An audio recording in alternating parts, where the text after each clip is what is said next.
एक बार की बात है। एक गांव में दो भाई रहते थे। बड़ा वाला भाई बहुत ही अमीर और लालची किस्म का आदमी था और छोटा भाई बहुत ही गरीब और दूसरों के खेत में हल चलाकर अपना गुजारा करता था। पर खेती से पैसे इतने कम मिलते कि सारा धन केवल खाने पीने की वस्तुओं पर ही खर्च हो जाता था।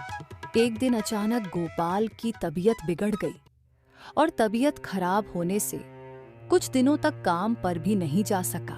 एक रात पति खाना खा रहा था, तभी पत्नी बोलती है, देखिए, सारा पैसा तो खाने पीने की वस्तु में खर्च ही हो जाता है और कुछ दिन बीमार होने से आप काम पर भी नहीं जा रहे हैं और जो बचे कूचे पैसे थे वो भी आपकी दवाइयों में खर्च हो गए हैं।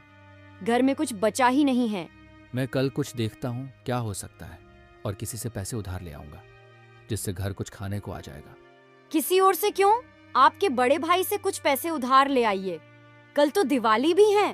तुम चिंता मत करो, मैं कल जाकर ले आऊंगा। अगली सुबह बीमार शरीर के साथ गोपाल अपने भाई के पास गया। वहां उसने देखा तो उसका भाई कमर के बल चारपाई पर बड़े मजे से लेटा हुआ था। तभी बड़े भाई की नजर गोपाल पर पड़ी और बड़ा भाई बोला, अरे, ये सुबह कौन मनहूस घर में घुस आया है? लगता है आज फिर लता ने घर का दरवाजा खुला छोड़ दिया। जिसे देखो उसे मुंह उठाए चला आ रहा है। धनराज के ऐसे बर्ताव को बर्दाश्त कर गोपाल शांत स्वर में बोला, मुझे माफ कर दीजिए बड़े भैया, मैं सुबह सुबह आपके घर आ गया, पर मेरी मजबूरी ही कुछ ऐसी है कि मुझे सुबह सुबह आना पड़ा। एक तो त्योहार के दिन तुझ जैसे मनहूस की शक्ल देख ली, सुबह तो खराब हो ही गई। अगर थोड़ी देर और यहाँ रहा तो सारा दिन खराब जाएगा। जो भी बोलना है जल्दी बोल। बड़े भैया, मेरे घर में खाने को एक दाना नहीं है। कुछ दिन से हालत खराब होने से काम पर भी नहीं जा सका।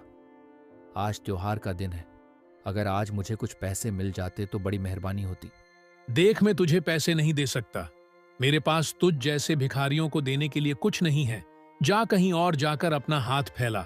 धनराज ये सब बोल ही रहा होता है, तभी बड़े भाई की पत्नी और उसका बच्चा वहां आ जाते हैं। तभी बच्चा बोला, छी, ये गंदे अंकल कौन है और इनके तो कपड़े भी फटे पड़े हैं। ऐसा नहीं बोलते हैं बेटा, ये तुम्हारे सगे अंकल हैं। गोपाल बेचारा भोला भाला और हालत के मारे कुछ कर भी नहीं सकता था। तभी बड़ा भाई अपनी आवाज में वजन बढ़ाकर बोला, काहे का अंकल? अरे ठीक ही तो कह रहा है।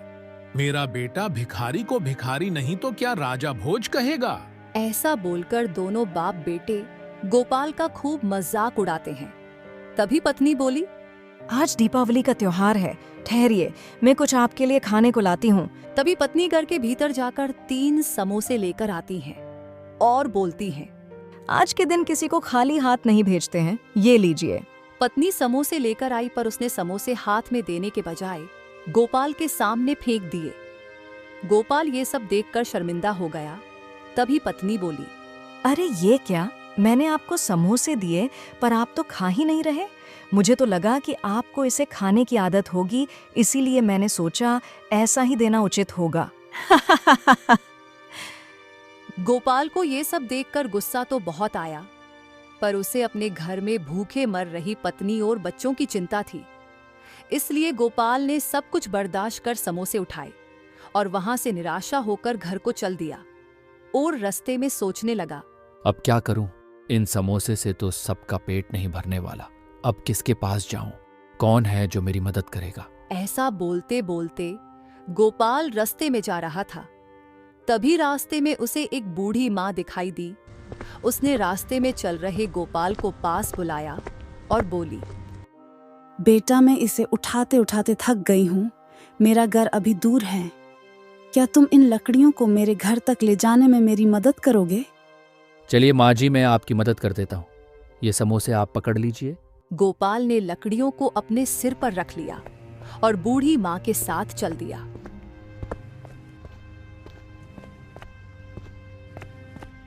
बूढ़ी माँ का घर आ गया और गोपाल ने लकड़ियों को घर में रखा। बूढ़ी माँ बोली, तुम्हारा बहुत बहुत धन्यवाद बेटा। तुम नहीं होते तो आज लकड़ियों से मेरी कमर टूट जाती। गोपाल निराश मन से बोला। कोई बात नहीं माँ जी, शुक्र है मैं किसी के तो काम आया, वरना आज कल तो खाली बैठा रहता हूँ। क्या बात है बेटा, बहुत दुखी लग रहे हो। आज तो त्योहार है, आज तो खुशी का दिन है, तो तुम इतने दुखी क्यों लग रहे हो? काहे की खुशी माँ जी, ऐसी खुशियाँ बस अमीर आदमियों के लिए ही हैं। गोपाल बूढ़ी माँ को सारी बात बताता है कि उसके बड़े भाई और उसकी पत्नी ने उसके साथ क्या क्या किया था। बूढ़ी माँ को सुनकर बहुत ही दुख हुआ और बूढ़ी माँ बोली, बेटा, ये तो तुम्हारे साथ बहुत ही गलत हुआ। बूढ़ी माँ गोपाल के दुख को समझ सकती थी। उसने जब अपने हाथ में समोसे देखे तो उसे कुछ याद आया और बोली, बेटा, तुम चिंता मत करो। यहाँ से थोड़ी दूर एक जंगल पड़ता है, वहां से तुम्हें सीधे सीधे जाना है और थोड़ी दूर तुम्हें 4 पेड़ दिखाई देंगे। उस पेड़ के दूसरी तरफ एक गुफा दिखाई देगी। उस गुफा में 3 बोने आदमी दिखाई देंगे। उन बोनों को समोसे बहुत प्रिय हैं। तुम उन बोनों को समोसे देना और अपनी समस्या बताना। वो बोने तुम्हारी अवश्य मदद करेंगे। बूढ़ी माँ को धन्यवाद बोलकर गोपाल वहां से तुरंत जंगल की तरफ निकल गया। जंगल बहुत ही वीरान था, मानो वहां कोई रहता ही ना हो। थोड़ी दूर चलकर उसे वो 4 पेड़ दिखाई दिए जो एक ही क्रम में लगे हुए थे। तभी गोपाल को दूसरी एक गुफा दिखाई दी और वो गुफा के पास चल दिया। गोपाल गुफा के अंदर चला गया। गुफा के अंदर उसे 3 बोने दिखाई दिए और 3 में से एक बोना बोला, कौन हो भाई तुम और यहाँ क्यों आए हो? मैं तुम्हारे लिए समोसे लेकर आया हूँ। मुझे लगा कि तुम्हें समोसे बहुत पसंद है। हाँ हाँ, हमें समोसे बहुत ही पसंद हैं। लाओ लाओ जल्दी दो। अरे इतनी भी क्या जल्दी है, मैं तुम्हें ये समोसे तो दे दूंगा, पर बदले में तुम्हें मेरी मदद करनी होगी। मदद तो हम कर देंगे, पर पहले तुम समोसे तो खिलाओ। गोपाल ने समोसे आगे किए और बोने समोसे खाने लगे। समोसे खाकर एक बोना बोला, बोलो बोलो, क्या मदद चाहिए तुम्हें? आज दीपावली का त्योहार है, मेरे घर में खाने का एक दाना नहीं है। मैंने अपने बड़े भाई से मदद मांगी तो उसके परिवार ने अपमानित करके भगा दिया, और मेरे पास जो कुछ भी था सब मैंने आप तीनों को दे दिया। ये तो बहुत गलत हुआ तुम्हारे साथ। तुमने हमें अपने समोसे दिए, इसके बदले हम तुम्हें हमारी पत्थर की चक्की देते हैं। क्यों, अब तो खुश हो ना तुम? गोपाल को कुछ समझ में नहीं आया और बोला, अरे भाई, क्यों गरीब का मजाक उड़ाते हो? मैंने अभी तो कहा कि मेरे घर में खाने का एक दाना नहीं है, और तुम हो कि मुझे राशन की बजाय ये पत्थर की चक्की दे रहे हो। ये कैसी बात हुई? अरे मेरे भाई, इसे कोई ऐसी वैसी चक्की मत समझो। ये एक जादुई चक्की है। इस चक्की से तुम जो भी मांगोगे, ये चक्की तुम्हें दे देगी। अच्छा, ये तो बहुत बढ़िया है। हाँ, पर एक बात का ध्यान रहे कि तुम्हें जब भी चक्की को बंद करना हो तो उस पर एक लाल रंग का कपड़ा डाल देना, जिससे ये चक्की रुक जाएगी और चक्की से अनाज निकलना बंद हो जाएगा। तुम्हारा बहुत बहुत शुक्रिया। क्या अब मैं ये चक्की ले जा सकता हूँ? बोनों ने अपनी पत्थर की चक्की दी और गोपाल चक्की लेकर घर को निकल गया। चक्की लेकर घर पहुंचा तो उसने उस पत्थर की चक्की को अपनी पत्नी को दिखाया और चक्की देखकर पत्नी सिर पटककर बोली, क्या जी, आप भी? घर में एक दाना नहीं है और आप अनाज के बदले ये चक्की लेकर आ गए। तुम इस चक्की को कोई मामूली चक्की मत समझना। इस चक्की से हमारा भाग्य बदलने वाला है। गोपाल ने अपनी पत्नी को दिखाने के लिए चक्की को बोला। चक्की चक्की चावल निकाल। गोपाल के ऐसे बोलते ही चक्की अपने आप ही घूमने लगी और चक्की से तुरंत चावल निकलने लगे। पत्नी ये देखकर चकाचौंध हो गई और बोली, ये क्या? चक्की से चावल कैसे निकल रहे हैं? यही तो मैं बोल रहा था कि ये कोई मामूली चक्की नहीं है, ये जादुई चक्की है। गोपाल ने आवश्यकता अनुसार चावल निकाले और चक्की पर लाल कपड़ा डाल दिया और फिर से बोला, चक्की चक्की दाल निकाल। गोपाल के बोलते ही चक्की दाल निकालने लगी। गोपाल ने आवश्यकता अनुसार सामग्री निकाली और त्योहार वाले दिन गोपाल के परिवार ने खाना खाकर चैन की नींद ली। चक्की आज जाने से गोपाल को अब खेती करने की भी जरूरत नहीं थी। वह चक्की से सामग्री मांगता और चक्की उसे निकाल कर दे देती और गोपाल सामान को बाजार में जाकर बेच देता, जिससे वह दिन बो दिन अपने भाई से अमीर हो गया। और अब उसने बाजार में भी बहुत इज्जत भी कमा ली थी। बड़े भाई ने ये सब देखा तो कोयले की तरह जल उठा और अपनी पत्नी से बोला, जो कल को मेरी जूती चाटता था, आज वो मेरे बराबर कैसे हो गया? आप बिल्कुल सही कह रहे हो। जिसके घर में अन्न का एक दाना नहीं था और आज उसका अनाज का व्यापार है। उसकी पत्नी जो एक साड़ी से 2 साल निकालती थी और आज वो इतनी सज धज कर रहती हैं। धनराज मन में बोला। इसका तो पता करना ही पड़ेगा कि आखिर माजरा क्या है। उस रात धनराज चोरी चुपके से गोपाल के घर चला गया और गोपाल के घर में देखता है तो उसने देखा कि गोपाल अकेला एक पत्थर की चक्की के साथ बैठा हुआ था, क्योंकि गोपाल की पत्नी और बच्चा उसके मायके गए हुए थे। तभी गोपाल चक्की से बोलता है, चक्की चक्की नमक निकाल। गोपाल के कहते ही चक्की से नमक निकलने लग जाता है। धनराज की आंखें फटी की फटी रह जाती हैं। उसे अपनी आंखों पर विश्वास नहीं हुआ कि कोई चक्की नमक कैसे निकाल सकती है। धनराज बोला, अच्छा, तो ये माजरा है सारा। तभी मैं सोचूं कि गंगू तेली आज राजा भोज कैसे बन गया।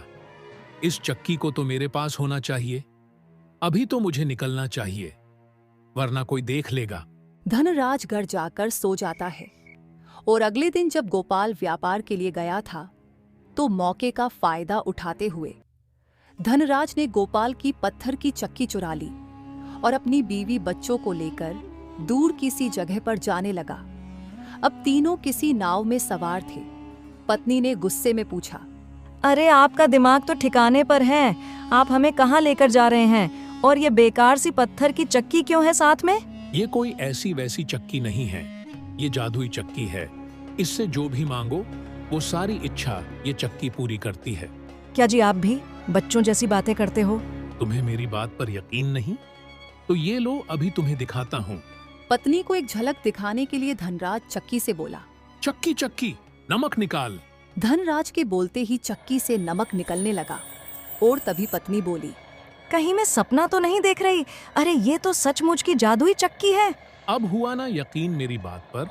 तुम्हें तो एक बात बोलने पर समझ नहीं आता है। तो इसमें मैं क्या करूं? इसमें भी अब मेरी गलती है। मैंने तो बस पूछा ही था, इसमें क्या गलत कर दिया? दोनों आपस में बहस करते रह गए और चक्की से नमक निकलता गया। तभी बेटा बोला, माँ पिताजी, ये चक्की तो बंद कीजिए। नमक से नाव भारी हो रही है। हाँ बेटा, हाँ करता हूँ। तुम्हारी माँ तो जब देखो तब झगड़ती रहती है। धनराज ने फिर से चक्की से कहा। चक्की चक्की अब बंद हो जा। धनराज के कहने पर चक्की बंद नहीं हुई और धनराज बोला, अरे ये चक्की बंद क्यों नहीं हो रही? लगता है इसे एक बार और बोलना होगा। चक्की चक्की बंद हो जा, रुक जा। चक्की को बार बार कहने पर भी चक्की बंद नहीं हुई, क्योंकि चक्की तो लाल कपड़ा डालने पर ही बंद होती है। और दोनों की बहस में इतना समय लगा कि अब नाव नमक के भार से डूबने लगी और नाव के साथ धनराज और उसका परिवार भी डूबकर मर गया और चक्की पानी के अंदर रह गई और चलती रही। गोपाल के पास चक्की नहीं थी, पर उसने पहले ही अपने व्यापार के लिए सामान इकट्ठा कर रखा था और अब उसे उस चक्की की भी जरूरत नहीं थी और वो अपने परिवार के साथ खुश था। अगर वीडियो अच्छी लगी हो तो वीडियो को लाइक एंड चैनल को सब्सक्राइब कीजिए।